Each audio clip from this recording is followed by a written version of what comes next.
신약성경 마태복음 4장 18절에서 20절까지 말씀입니다. 신약성경 마태복음 4장 18절에서 20절까지 말씀 우리 한 목소리로 같이 한번 읽겠습니다. 갈릴리 해변에 다니시다가 두 형제 곧 베드로라 하는 시몬과 그의 형제 안드레가 바다에 금을 던지는 것을 보시니 그들은 어부라. 말씀하시되 나를 따라오라.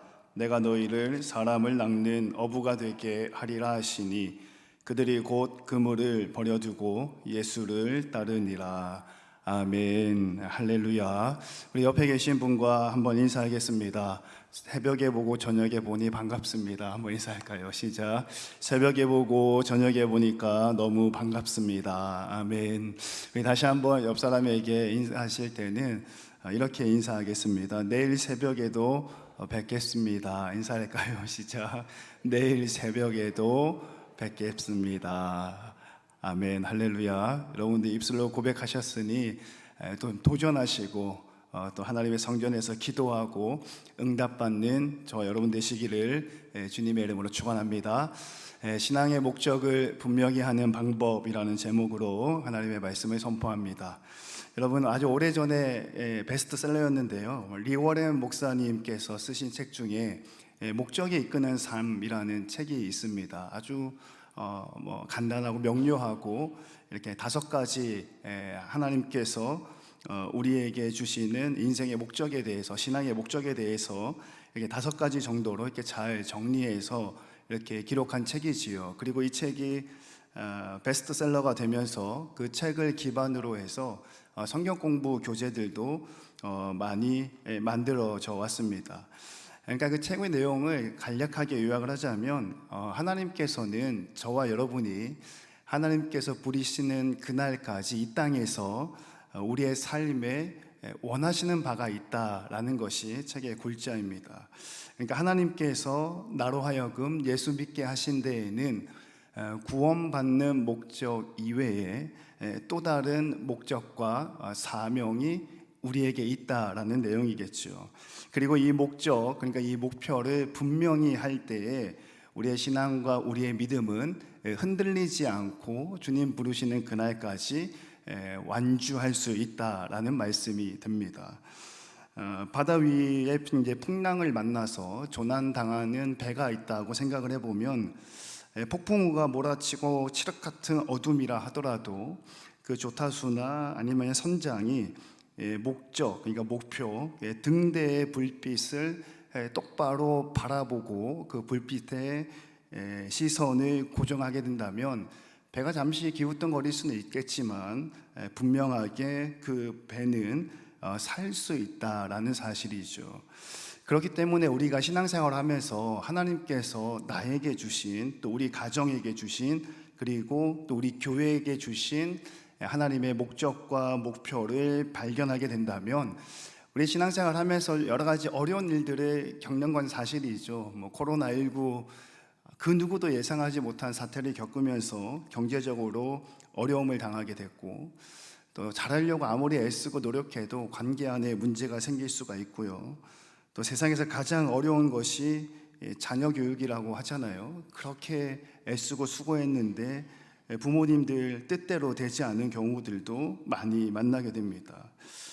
여러분, 저와 여러분은 하나님께서 우리에게 주신 신앙의 목적이 무엇이라고 생각하시나요? 그리고 어떤 목표를 안고 지금까지 달려오셨으며 또 앞으로는 어떤 목적을 가지고 앞으로 달려가시겠습니까? 오늘 본문 말씀을 통하여서 신앙의 목적을 분명하게 하는 방법 3가지에 대해서 함께 말씀을 나누도록 하겠습니다. 첫 번째는 목적을 분명히 하려면 우리의 귀가 열려져 있어야 함을 믿으시기를 주님의 이름으로 축원합니다. 그러니까 하나님의 음성을 들을 때에 하나님의 음성 속에서 하나님께서 우리의 인생 가운데 원하시는 바가 무엇인지를 분명하게 할 수 있다라는 사실입니다. 여러분, 오늘 본문 말씀은 예수님께서 어부들 중에 2사람을 제자로 부르시는 장면이 기록됩니다. 읽었던 말씀 첫 번째 구절에 보면 예수님께서 갈릴리 해변을 두루 다니셨다, 이렇게 말씀에 기록을 합니다. 그리고 그 해변에 다니시다가 베드로라고 하는 시몬과 그의 형제 안드레, 이 두 사람을 예수님의 제자로 부르시면서 인생이 변화되게 됩니다. 여러분, 근데 우리가 생각해 봐야 할 것이 있어요. 무엇을 생각해 봐야 하냐면, 갈릴리 해변에 예수님께서 두루 걸어 다니시면서 이런저런 말씀을 하실 때에 거기에 과연 어부가 2명밖에 없었는가 하는 질문입니다. 아마 갈릴리 해변은 이스라엘 나라 안에서도 일반 서민들의 생계를 이어가는 아주 중요한 삶의 터전이었고, 그 갈릴리 바다 중심으로 해서 도시들이 많이 발전을 하고 있는 지역이었습니다. 그러면 우리가 쉽게 생각할 수 있는 것은 그곳에서 고기잡이나 또는 어업과 관련된 여러 가지 일들을 하면서 생활하는 많은 사람들이 있었을 것이다 라는 것을 예상을 할 수가 있었습니다. 그러니까 베드로와 안드레 이외에, 또 예수님께서 부르셨던 또 2명의 제자 이외에 수많은 어부들이 그 바다에 있었을 것이고, 그 해변에서 조업을 하고 있었을 겁니다. 그런데 그 중에서 오늘 본문 말씀은 시몬이라 불리는 베드로와 안드레, 이 2사람만이 하나님의 음성에 귀를 기울이게 됐고, 주님의 음성에 반응을 하게 되었습니다.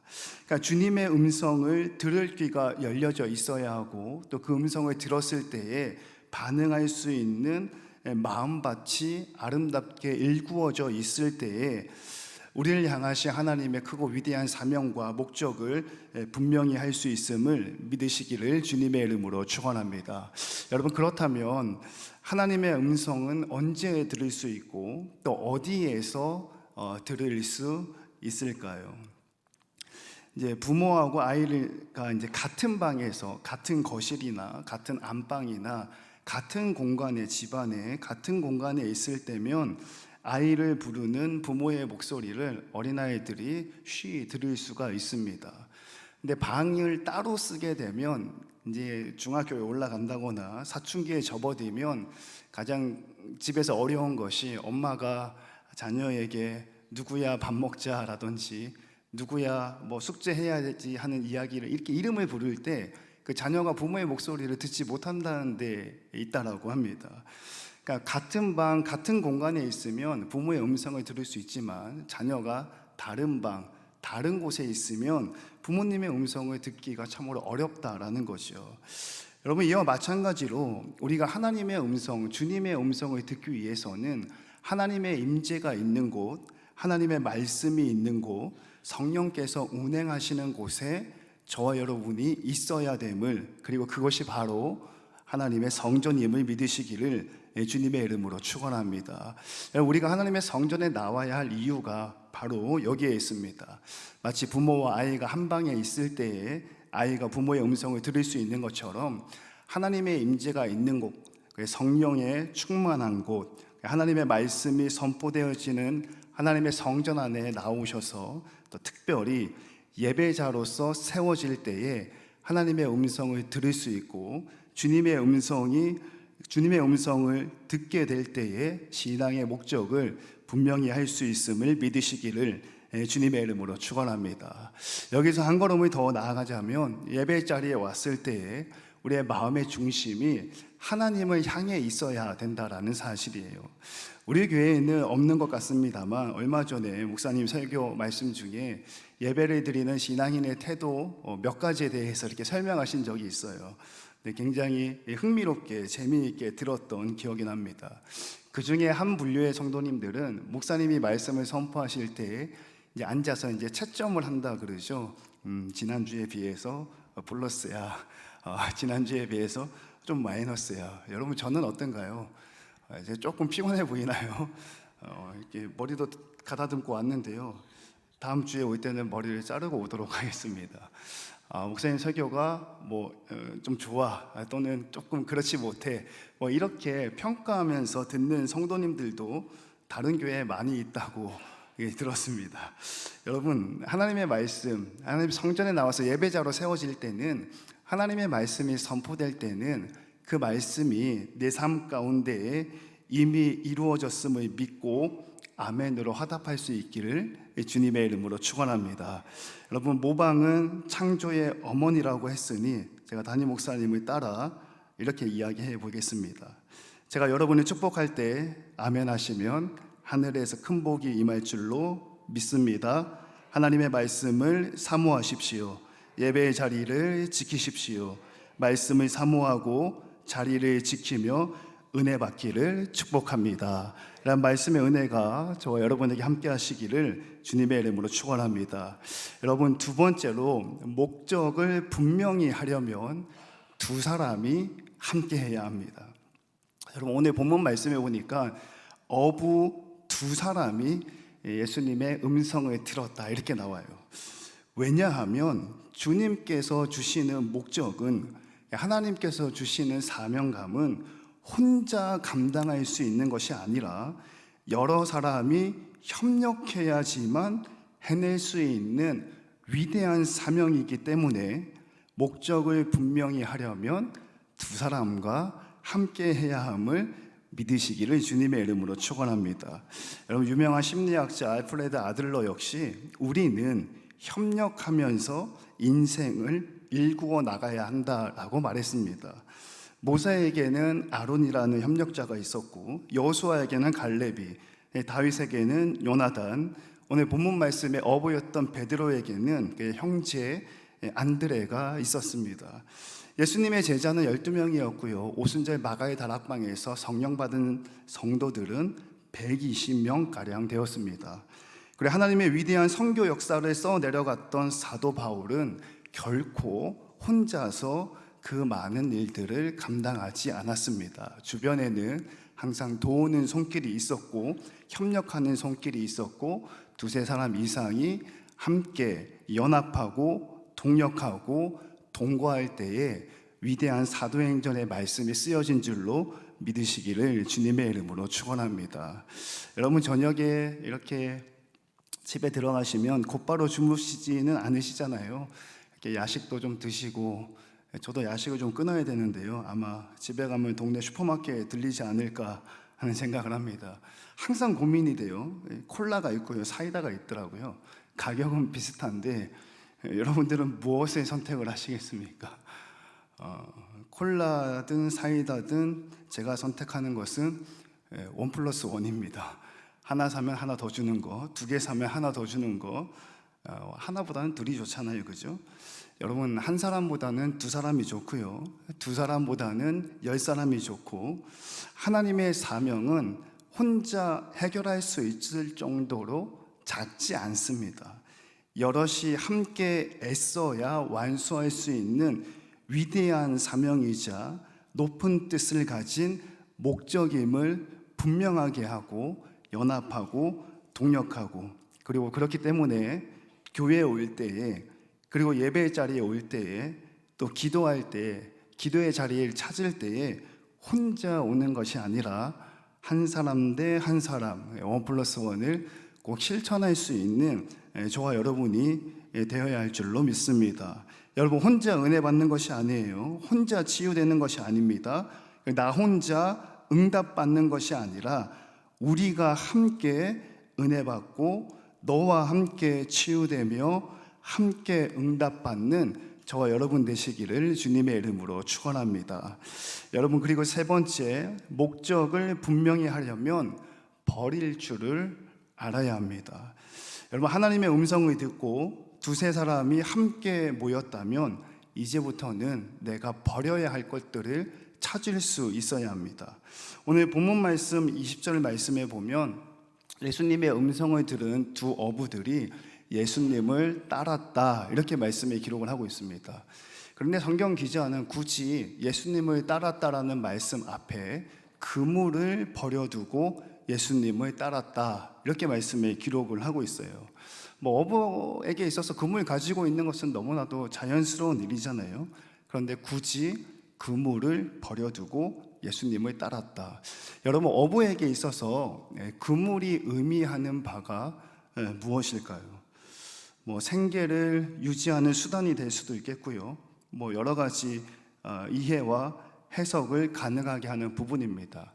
근데 오늘 저는 여러분과 이 그물의 의미에 대해서 이렇게 은혜를 나누고 싶어요. 어부에게 있어서 그물은 그들이 가장 잘 할 수 있는 것입니다. 그들이 가지고 있는 우월감이고, 신앙의 언어로 표현하자면 교만한 마음이에요. 바다에서 살던 사람이 육지로 내려왔습니다. 가장 잘할 수 있는 것을 버리고 가장 힘든 것을 선택했다라는 의미가 되겠지요. 여러분, 세관에 앉아있던 마태는 그 세관의 자리가 자신이 가장 잘 할 수 있는 자리였어요. 근데 예수님의 음성을 들었을 때 마태는 그 자리에서 내려왔습니다. 의사 가운을 걸친 누가는 예수님의 음성을 들었을 때에 자신이 가장 잘할 수 있는 것을 벗어버리고 가장 힘든 선택을 하면서 예수님을 따랐습니다.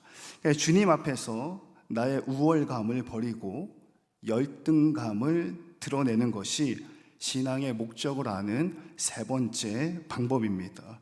가장 힘든 선택을 하는 것, 그리고 가장 낯선 것을 선택하는 것, 그리고 가장 도전적인 선택을 하는 것, 그것이 바로 본문 말씀 20절에 그물을 버려두고 예수를 따르니라 라고 말씀하고 있는 구절의 의미가 되는 것이죠. 여러분, 그물을 버리는 것은 가장 힘든 선택입니다. 세간의 자리에서 내려오는 것은 가장 낯선 선택이며, 의사의 가운을 벗어던진 것은 가장 큰 도전이다라는 것이지요. 여러분, 저녁에 여러 가지 약속들, 회사의 일들, 일찍 귀가하는 것은 아마 여러분들의 인생의 가장 힘든 선택이 될 겁니다. 그리고 집에 귀가해서 늦게까지 TV를 보지 않고, 늦게까지 콜라나 사이다나 야식을 먹지 않고 일찍 잠자리에 드는 것은 여러분의 인생의 가장 낯선 선택이 될 겁니다. 그리고 새벽 4시에 알람을 듣고 눈을 부비며 일어나서 여러분들의 발걸음을 하나님의 성전으로 옮기는 것은 여러분들의 인생의 가장 큰 도전이 될 것입니다. 그리고 주님 앞에서 이러한 우월감을 버리고 열등감을 선택할 때에 하나님께서 내게 주시는 신앙의 목적을 깨달을 수 있음을 믿으시기를 주님의 이름으로 축원합니다. 여러분, 말씀을 좀 정리해 보려고 합니다. 주님의 가장 위대한 사명, 그리고 주님의 가장 큰 목적은 오늘 본문 말씀에 나오는 것처럼 내가 너를 사람을 낚는 어부가 되게 하겠다, 전도함에 있음을 믿으시기를 주님의 이름으로 축원합니다. 본문 말씀 19절인데요. 같이 한번 읽겠습니다. 말씀하시되 나를 따라오라, 내가 너희를 사람을 낚는 어부가 되게 하리라 하시니. 아멘, 할렐루야. 여러분, 하나님께서 저와 여러분에게 원하시는 바, 신앙의 가장 큰 목적은 사람을 취하는 어부가 되는 것임을 믿으시기를 주님의 이름으로 축원합니다. 지상명령, 선교의 사명, 전도의 사명을 감당하는 것이 하나님께서 저와 여러분에게 원하시고 있는 바라는 사실이죠. 여러분, 오늘부터 우리는 사순절 특별 새벽 기도회를 시작했습니다. 그리고 교회 곳곳에 붙어있는 포스터를 통해서 3가지 캠페인 중에 생명을 품는 사순절 전도라는 3번째 캠페인을 아마 눈여겨보셨을 겁니다. 우리가 기도하는 이유는 우리 개인의 기도의 제목과 마음의 소원이 응답되면 물론이거니와 하나님께서 저와 여러분으로 하여금 예수 믿게 하는 가장 근본적인 목적은 아직 예수 믿지 못한 자를 예수 믿게 만드는 전도함에 있다라는 사실을 믿으시기를 주님의 이름으로 축원합니다. 그리고 우리가 40일 동안 기도할 때에 반드시 빠뜨리지 않아야 할 내용이 바로 이 생명을 품은 사순절 전도 축제를 위한 기도이다라는 사실이죠. 아마 저와 여러분들은 지금까지 열심히 신앙생활에 오면서 아마 많은 것을 느끼고 계실 겁니다. 아무리 잘해줘도 자리에 오지 않고, 자리에 한번 왔으나 그 다음 주에는 보이지 않고, 이런 모습들을 아마 우리가 많이 경험을 했을 거예요. 저도 청년의 전도 집회 매년마다 한 번씩 하면서 늘 고민하고 기도하는 내용들 중에, 집회날 당일에는 참 많은 친구들이 와서 예배를 드리고 또 교제하고 나는데, 그 다음 주가 되면 어디 갔는지 잘 모르겠어요. 예, 다 잘 모르겠더라고요. 그런 고민들과 또 갈등들이 있죠. 아마 여러분들도 많이 느껴보셨을 겁니다. 분명한 것 한 가지는, 그 사람의 마음을 바꾸시는 분이 하나님이심을 믿으시기를 주님의 이름으로 축원합니다.